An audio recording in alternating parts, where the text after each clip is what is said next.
How to see the Gmail password if you have forgotten it. Hey guys, welcome back to the channel. Unfortunately, if you have forgotten your Gmail password, you cannot view it directly. However, you can recover or reset it through some steps. First and foremost, you can use your password manager. If you have saved your Gmail password in a password manager like that of Google Password Manager, browser, or third party app, you can retrieve it. For this, you can just visit the passwords.google.com, sign in with your Google account, and scroll down to find your password. You just have to give in the passcode first for your device or the fingerprint. And after that, you can check your password. Like that for the browsers, you can go to the autofill section and check for the saved passwords.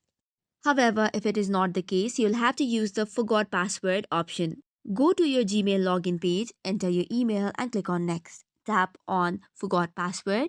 You will require the recovery email or phone number, last remembered password or security questions. After that, you can create a new password for yourself. Additionally, if you have logged in into your Gmail from other devices, you can stay signed in and reset the password as well.